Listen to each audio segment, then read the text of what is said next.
चैतन्य देव के समय में 4-5 दिग्विजयी पंडितों का उल्लेख मिलता है। आजकल ये प्रथा बहुत कम हो गई है, किंतु फिर भी दिग्विजयी आजकल भी दिग्विजय करते देखे गए हैं।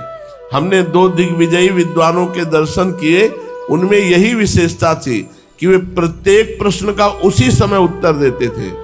एक दिग्विजयी आचार्य की तो काशी जी में एक विद्यार्थी ने परास्त किया था। वो विद्यार्थी हमारे साथ पाठ सुनता था, बस उसमें ये विशेषता थी कि वो धारा प्रवाह संस्कृत बड़ी उत्तम बोलता था। दिग्विजय के लिए वाक पटुता की अत्यंत आवश्यकता है। पांडित्य की शोभा तब और अब भी वाक पटुता ही समझी जाती है।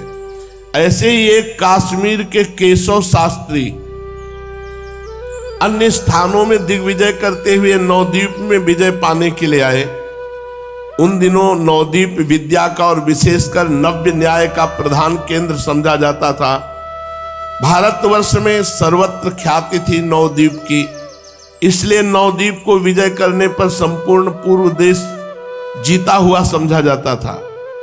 नवद्वीप में गंगादास, वैयाकरण, वासुदेव, सार्वभौम, न्यायिक, महेश्वर विशारद, नीलांबर चक्रवर्ती, अद्वैताचार्य आदि धुरंधर और नामी नामी विद्वान थे। नए पंडितों में रघुनाथ दास, भवानंद, कमलाकांत, मुरारी गुप्त, निमाई पंडित आदि भी यथेष्ट ख्याति प्राप्त कर चुके थे। नगर में चारों ओर दिग्विजयी की ही चर्चा थी। 10-5 पंडित और विद्यार्थी जहां भी मिल जाते, दिग्विजयी की बात छिड़ जाती। कश्मीर का एक दिग्विजयी नवद्वीप में आया और ये ऐलान कर दिया, या तो हमसे शास्त्रार्थ करो और या सब पंडित मिलकर के विजय पत्र दे दो। कोई कहता नवद्वीप को विजय करके चला गया तो नवद्वीप की नाक कट जाएगी। कोई कहता अजी न्याय, वो क्या जाने, न्याय की ऐसी कठिन पंक्तियां पूछेंगे कि उसके होश दंग हो जाएंगे। दूसरा कहता उसके सामने जाएगा कौन। बड़े बड़े पंडित तो गद्दी छोड़कर सभाओं में जाना ही पसंद नहीं करते। इस प्रकार जिसकी समझ में जो आता वैसे ही बात कहता। बड़े बड़े विद्वान सभाओं में शास्त्रार्थ नहीं करते। कुछ तो पढ़ाने के सिवा शास्त्रार्थ करना जानते ही नहीं।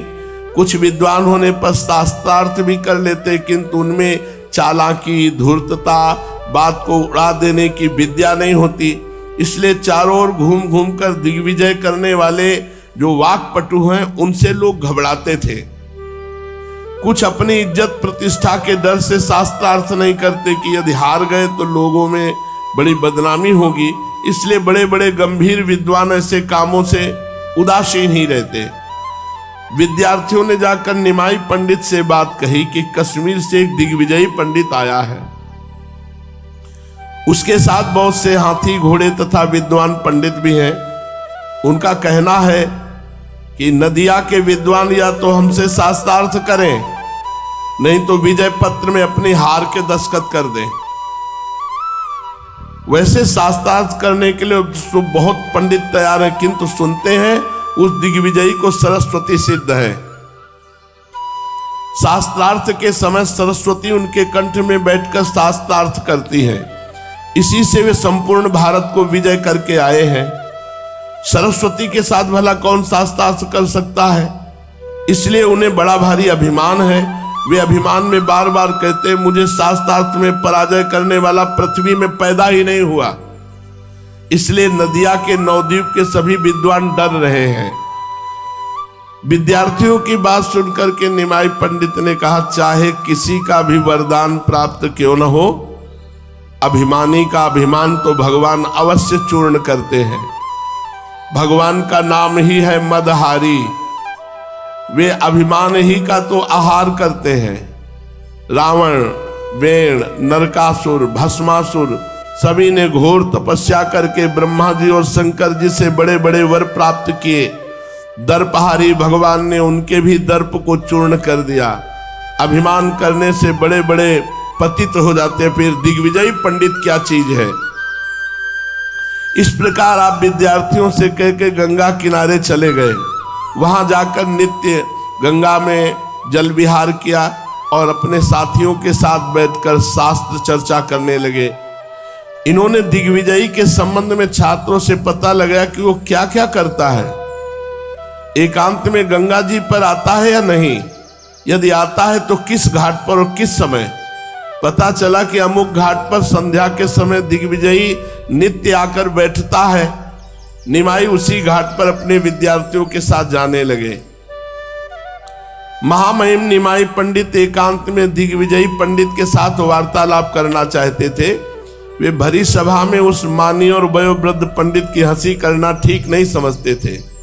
प्रायः देखा गया है, भरी सभा में लोगों के सामने अपने सम्मान की रक्षा के निमित्त शास्त्रार्थ करने वाले झूठी बात पर भी अड़ जाते हैं और उसे इन किन प्रकारेण सत्य ही सिद्ध करने की चेष्टा करते हैं। सत्य को झूठ और झूठ को सत्य करने के कौशल का ही नाम आजकल असल में शास्त्रार्थ करना है। निमाई उससे शास्त्रार्थ करना नहीं चाहते थे, किंतु उसे बताना चाहते थे कि संसार में परमात्मा के अतिरिक्त तो अद्वितीय वस्तु कोई नहीं है। कोई कितना भी अभिमान क्यों न कर ले, संसार में उससे बढ़कर कोई न कोई मिल जाएगा। ब्रह्मा जी की बनाई हुई सृष्टि में यही विचित्रता है। बलवानों को बहुत से बलवान मिल जाते हैं, उनके समीप उनके समान न भी हो तो बाहर बहुत से मिल जाएंगे। इसी बात को जताने के निमित्त निमाई पंडित एकांत में दिग्विजय से बातें करना चाहते थे। संध्या का समय, कलकल नादनी भगवती भागीरथी अपनी द्रुत गति से सदा के भांत सागर की ओर दौड़ी जा रही है। मानो उन्हें संसारी बातें सुनने का अवकाश ही नहीं है। कलरव करते हुए भांति भांति के पक्षी आकाश मार्ग से अपने अपने कोटरों की ओर उड़े जा रहे हैं।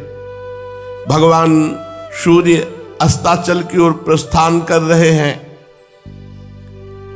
अपनी कलाओं के सहित आकाश में चंद्रदेव उदय होकर शीतलता प्रदान कर रहे हैं। पाठशालाओं के बहुत से मेधावी छात्र गंगा जी के जल के बिल्कुल निकट बैठकर शास्त्र चर्चा कर रहे हैं। एक दूसरे से प्रश्न पूछता है तो दूसरा उसका उत्तर देता है। पूछने वाला उसका फिर से खंडन करता है। उत्तर देने वाला 10-5 विद्यार्थी मिलकर उसकी सहायता करते हैं। अब सहायता करने वालों से शास्त्रार्थ छिड़ जाता है। इस प्रकार एक दूसरे को परास्त करने की जी जान से चेष्टा कर रहे थे। शास्त्रार्थ करने में असमर्थ छात्र चुपचाप उनके समीप बैठकर शास्त्र के श्रवण मात्र से ही अपने को आनंदित कर रहे थे। बहुत से दर्शनार्थी चारों ओर से घिरकर बैठे हुए थे। कोई खड़ा खड़ा विद्यार्थियों का ये शास्त्रार्थ का आनंद ले रहा था। दूसरे विद्यार्थी उन्हें इशारे से बैठा देते। इस प्रकार खूब जोर की शास्त्र चर्चा हो रही थी। इन सभी छात्रों के बीच निमाई पंडित मानो सिरमौर है। इस शास्त्रार्थ की जान वे ही है। वे स्वयं भी विद्यार्थियों से मिलकर शास्त्रार्थ करते हैं और दूसरों को भी उत्साहित करते जाते हैं। दूसरे पंडित एकांत में दूर खड़े होकर कोई संध्या का बहाना करके, कोई पाठ के बहाने से निमाई के मुख से निश्चित वाक सुधा का रसास्वादन कर रहे हैं। बहुत से पंडित यथार्थ में ही संध्या करके मनोविनोद के निमित्त विद्यार्थियों के समीप खड़े हो गए। एक दूसरे के विवाद में कभी कभी किसी की सहायता भी कर देते। इसी बीच दिखाई दिया कि वो दिग्विजयी पंडित आ रहा है गंगा किनारे, और महाप्रभु इसी की बाट जो होते थे कि कभी गंगा किनारे मिले तो ज्यादा अच्छा रहेगा। 4 अंतरंग पंडितों के साथ गंगा जी की ओर आ रहा है। दिग्विजयी का सुंदर सुहावना गौर्ण वर्ण शरीर, सुगठित स्थूल, बड़ी बड़ी सुंदर भुजाएं, उन्नत वक्षस्थल, गोल गोल चेहरा, बड़ी बड़ी आंखें भली मालूम पड़ती थी। फिर देखा कि विद्यार्थी लोग शास्त्रार्थ कर रहे हैं तो मनोविनोद के निमित्त विद्यार्थियों की ओर चले गए। विद्यार्थियों ने निमाई पंडित को बताया इशारे से कि वही दिग्विजयी है जो नवद्वीप पर विजय प्राप्त करने आया है। यही देखा तो सब खड़े हो गए सम्मान के लिए। दिग्विजयी को देखकर निमाई पंडित ने नम्रता पूर्वक प्रणाम किया और आसन डाला, बैठने के लिए आग्रह किया। पहले तो दिग्विजय ने सोचा विद्यार्थियों के बीच में क्या बैठे इतने बड़े पंडित, पर जब हाथ जोड़ के आग्रह किया तो बैठ गए। प्रायः मानियों के समीप ही मान प्रतिष्ठा की परवाह की जाती है। जो मान अपमान से परे हैं उनके समीप मानी अमानी मूर्ख पंडित सभी समान रूप से जा सकते हैं। अब वो ये डर रहे थे कि इन विद्यार्थियों के बीच में कहीं किसी तरह मेरा मान न कम हो जाए। तो जब आसन डाला निमाई पंडित ने तो बड़े गर्व से उस पे बैठे उत्तम आसन पर। और विद्यार्थी तो ऐसे ही चुलबुले स्वभाव, मान अपमान से परे। निमाई पंडित ने ऊपर का वस्त्र उतारा और आसन के ऊपर और डाला कि महाराज इस पर बैठो, आपका विशेष सम्मान। दिग्विजयी बड़े प्रसन्न हुए कि हमारा गंगा किनारे इस कोटि का सम्मान, अपना ऊपर उत्तरी वस्त्र बिछा करके आसन के ऊपर बैठा। सब चुप हुआ। भाई चुप क्यों हो, करो ना कोई शास्त्र चर्चा करो, जैसे आप लोग कर रहे थे हम भी सुने। इतने पर सब चुप। दिग्विजयी के सामने कौन बात करे। सभी विद्यार्थी धीरे धीरे निमाई को कोई पीछे से ऐसे, बोलो ना तुम, इशारा करते निमाई पर, बोलो भी दिग्विजयी के सामने तो कौन बोले। अब दिग्विजयी निमाई पंडित से पूछा, कहो पंडित तुम किस पाठशाला में पढ़ते हो। निमाई इस प्रश्न को सुनकर चुप रहे। समीप बैठा एक योग्य छात्र ने कहा, यहां विख्यात ये प्रसिद्ध अध्यापक हैं, ये छात्र नहीं है, इनका नाम निमाई पंडित है। प्रसन्नता प्रकट करते हुए कहा, अच्छा तुम निमाई पंडित हो। पीठ पे हाथ फेरते हुए कहा, ओहो नाम तो सुना था, दर्शन आज हुए। निमाई पंडित आपका ही नाम है। वैसे तो हमने आपकी बड़ी भारी प्रशंसा सुनी कि निमाई पंडित बहुत विद्वान है, यहां वैयाकरणों में सिरमौर समझे जाते हो और यहां विद्यार्थियों के साथ बैठे तुम क्या वार्ता करते हो। अच्छा सुनाओ, कोई व्याकरण की पंक्ति सुनाओ।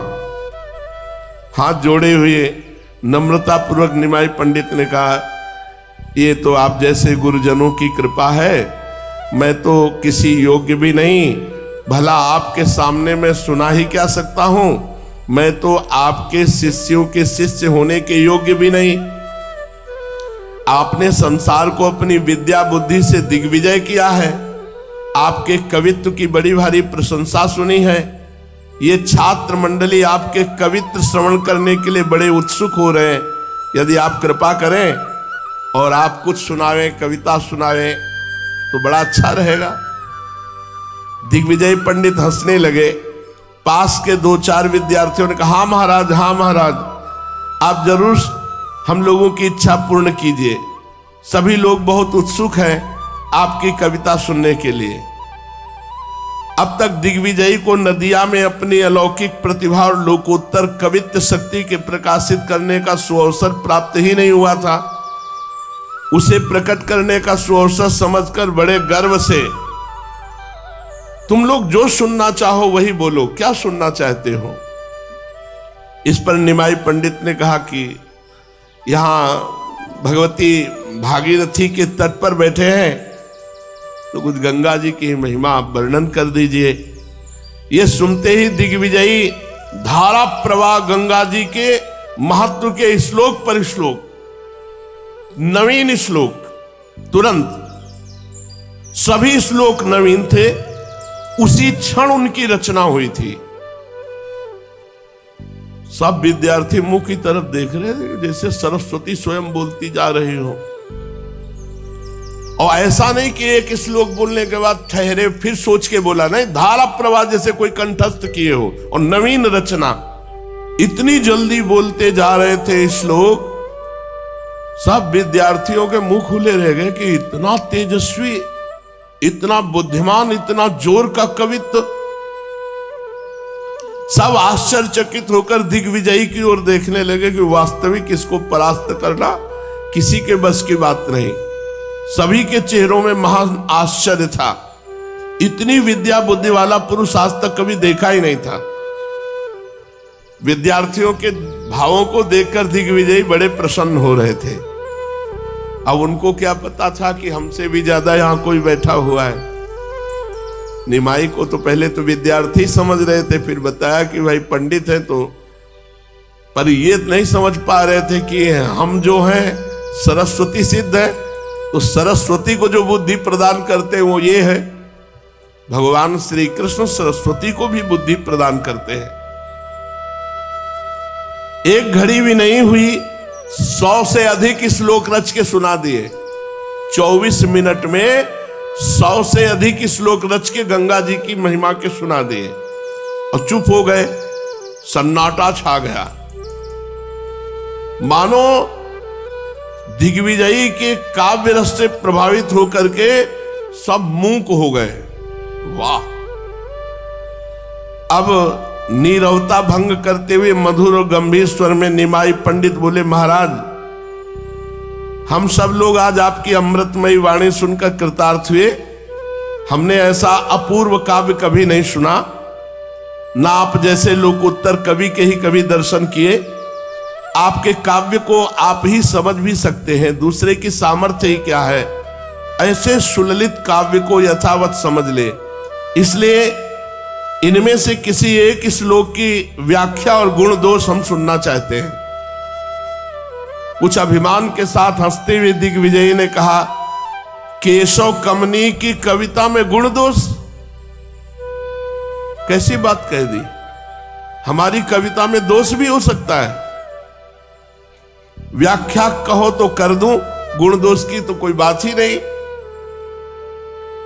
बताओ किस श्लोक की व्याख्या कर दूं? ये दिग्विजयी पंडित ने परीक्षार्थ पूछा कि 100 श्लोक 24 मिनट में बना के सुनाया, इसमें किसी को पता ही नहीं होगा क्योंकि नवीन है। बोलो किस श्लोक की व्याख्या कर दूं? वे समझते थे मेरे श्लोक नवीन है और इतनी जल्दी जल्दी मैं रच के बोला हूं कि उसे कोई पकड़ ही नहीं पाएगा और यही बात समाप्त हो जाएगी।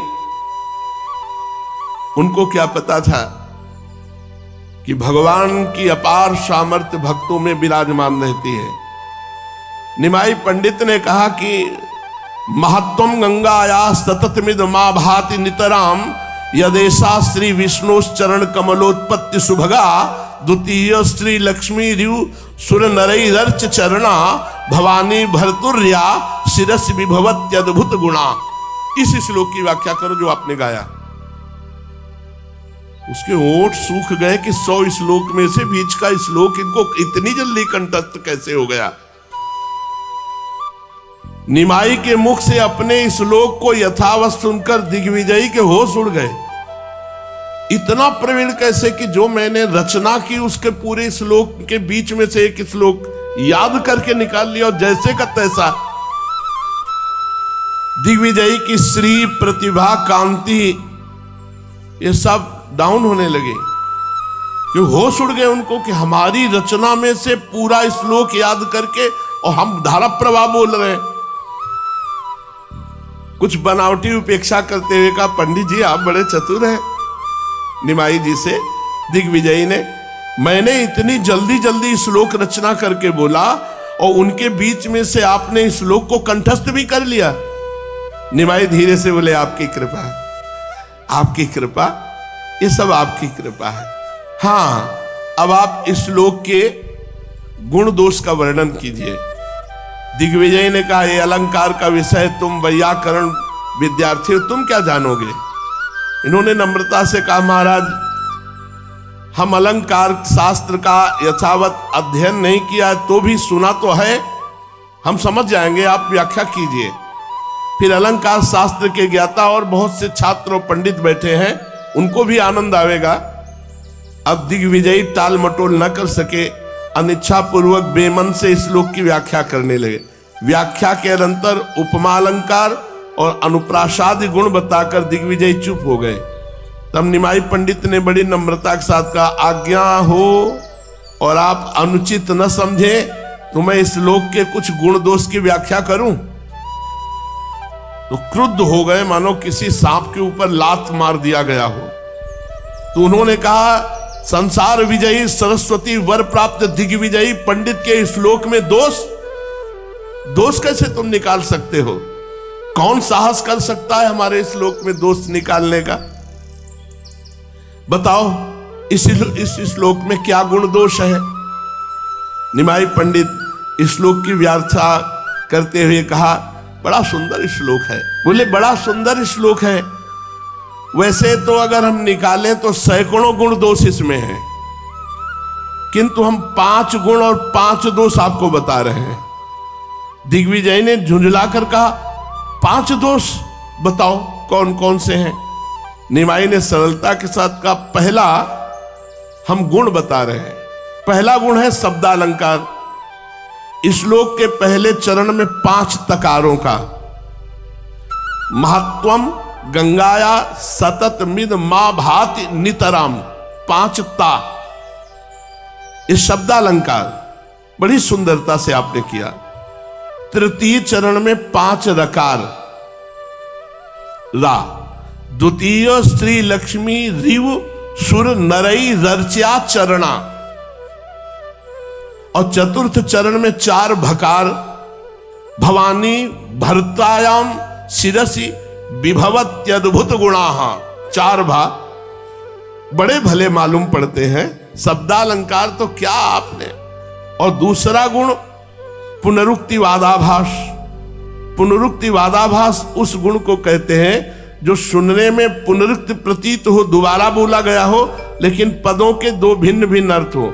जैसे इस श्लोक में श्री लक्ष्मी इव पद आया, तो सुनने में तो श्री और लक्ष्मी दोनों समान अर्थवाचक प्रतीत होते, किंतु यहां श्री और लक्ष्मी का अलग अलग अर्थ न करके श्री से युक्त लक्ष्मी, ऐसा अर्थ करने से सुंदर अर्थ हो जाता है। बहुत सुंदर पुनरुक्तिवादाभास गुण प्रकट किया। तीसरा गुण है अर्थालंकार। अर्थालंकार उसे कहते हैं जिसके अर्थ सहित उपमा का प्रकाश किया हो। जैसे इस श्लोक में लक्ष्मी इव, अर्थात लक्ष्मी की तरह कहकर गंगा जी को लक्ष्मी की उपमा दी गई, इस कारण बड़ा मनोहर अर्थालंकार है। चौथा एक और अर्थालंकार गुण है, उसका नाम है विरोधाभासार्थालंकार। विरोधाभास रूपी अर्थालंकार उसे कहते हैं कि उपमा उपमेय एक दूसरे से बिल्कुल विभिन्न गुण वाली हो। जैसे अंबुज मंबुनि जातम क्वचिदपि न जातु मंबुजादंबु मुरभिधि तद्विपरीतम पदाम्भोजान महानदी जाता। अर्थात जल से तो कमल की उत्पत्ति हुई देखी गई है, किंतु कमल से जल की उत्पत्ति नहीं देखी गई। भगवान की विचित्र लीला है कि भगवान के चरण कमल से जगत पावनी गंगा जी उत्पन्न हुई है। इस प्रकार 5 गुण बताकर निमाई पंडित चुप हो गए। अब अनिमेष भाव से टकटकी लगाए हुए निमाई की तरफ पंडित देख रहे हैं, और उन्होंने बड़ी निर्भीकता से उत्तर देकर शांत भाव।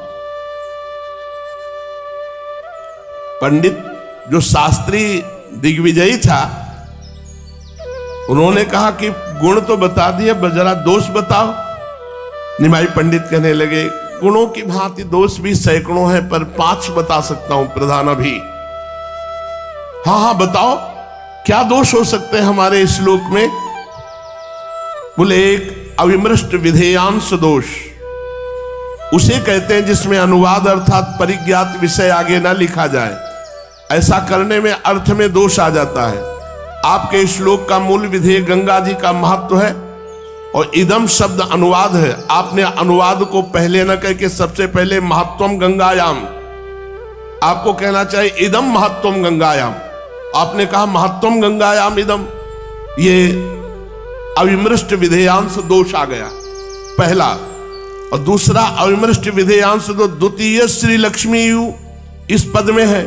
यहां द्वितीयत्व ही विधेय है, द्वितीय शब्द ही समास में पड़ गया। समास में पड़ जाने से वो मुख्य न रहकर गौर पड़ गया, इससे शब्दार्थ क्षय हो गया। अर्थात लक्ष्मी की समता प्रकाश करना ही अर्थ का मुख्य तात्पर्य था, तो द्वितीय शब्द के समास में पड़ जाने से अर्थ का नाश हो गया। तीसरे श्लोक में विरुद्धमति, विरुद्धमति दोष कहते हैं, कहना तो किसी के लिए चाहते हैं पर करने पर उसका अर्थ दूसरे पर घटता है। आपके इस श्लोक में दोष है। भवानी भरतुम पद आया है, अभिप्राय है आपका शंकर जी से, किंतु अर्थ लगाने पर महादेव जी का न लगकर किसी दूसरे का भास होता है। भवानी भरता, भवस्य पत्नी भवानी और भवान्या भरता, भवानी भरता, बहुत दोष उत्पन्न हो गया। आपने कहा भवानी भरतु, तो भवानी तभी होती है ना जब भवस्य पत्नी, भगवान शंकर की पत्नी, तभी तो भवानी कहे गए।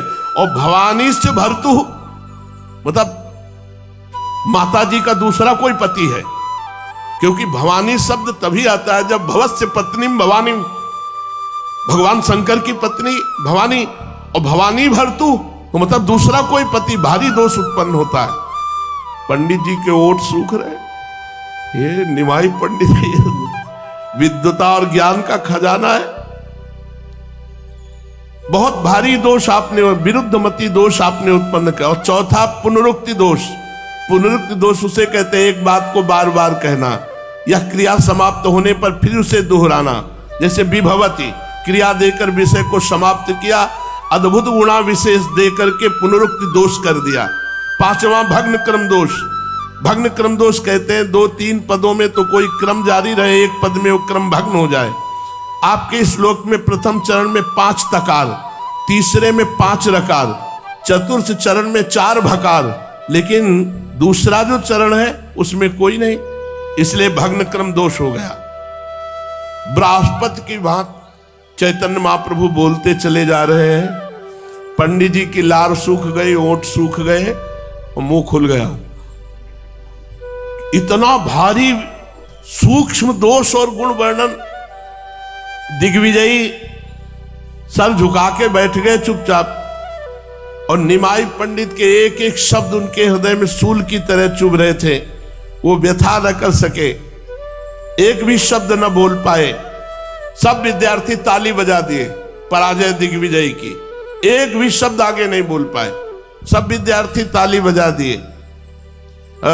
निमाई पंडित ने कहा महाराज आप शर्मिंदा मत होइए, हम तो बाल चपलतावत बोले, हम कोई विद्वान थोड़ी है, आप कुछ बुरा ना माने, हम तो आपके पुत्र और शिष्य के समान हैं।